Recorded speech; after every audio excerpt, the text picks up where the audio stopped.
How do we move from head to heart then? Simply a shift of attention that happens more and more often. And this seekingness then begins to fall away because we're not so interested anymore in getting somewhere. And we're also not so interested in getting rid of the seeking either. It's just something else that's noticed by consciousness, by you, by the infinite self. Seeking or not seeking going on, it does not matter to the consciousness. It's not trying to get rid of anything. It totally allows everything to exist as it is. Even this seeking mind, ego mechanism that is seemingly the source of all of our woes.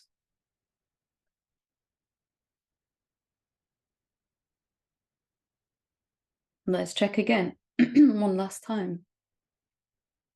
What is it that's hearing these words? Can you find what you are?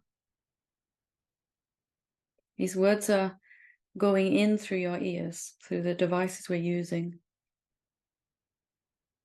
And who's listening? Is it a someone or is it something very different?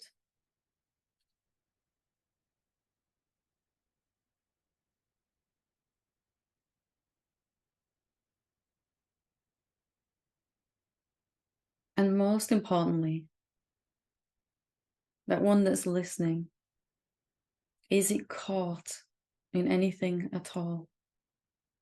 Is it suffering?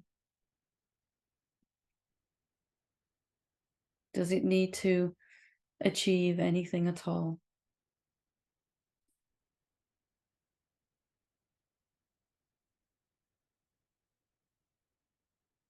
Is it trying to get rid of anything?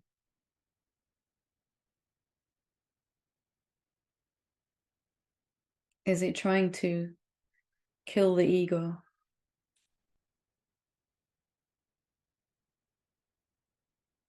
Or is it totally already at rest? Totally content with watching the passing shapes of phenomena. And as attention comes back to this more and more, then our body begins to respond to that. There's a calmness, a relaxation. And not pushing or pulling with this egoic mechanism that's going on, just leaving it be. If something's seeking, let it seek. You stay here as your real self. It will fall apart, the seeking, and there'll be more resting. As you're simply not bothered either way, whether it's going or not.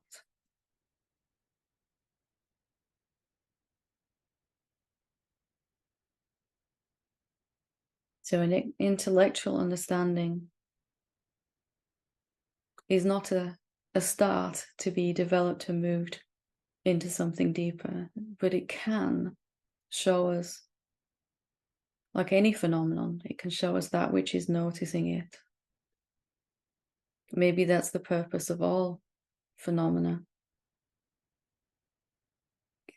to point back to that which is not a phenomenon, that in which they all appear, all the coming and going noticed by that which is permanent and sentient and formless.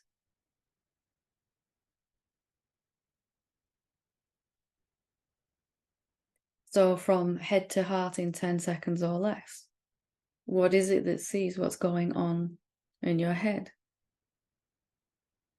Is that theoretical? Is that a mental understanding? No. Something much more profound. Something real, authentic.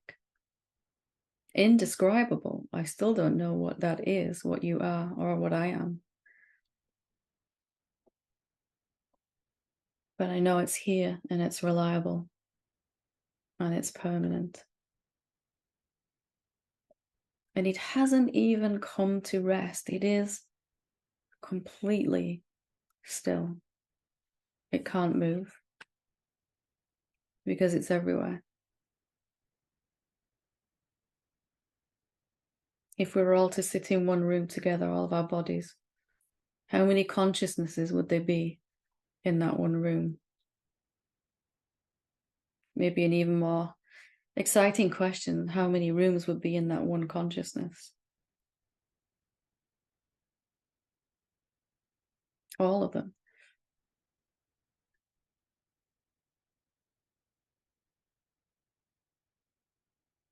So I wanted to bring this forward because it's a place where a lot of people get caught up, where the seeker really gets engaged in trying to achieve some kind of deeper realization. And it always comes back to seeing what's already free, what's already true. All spiritual teachers have just infinite ways to say this one same thing. Something eventually gets excited by that, looking at what's already free rather than trying to become free, seeing that we're already in that place where even liberation doesn't have any meaning. Do you even need liberation when you were never bound? Consciousness is free right now and never can be caught.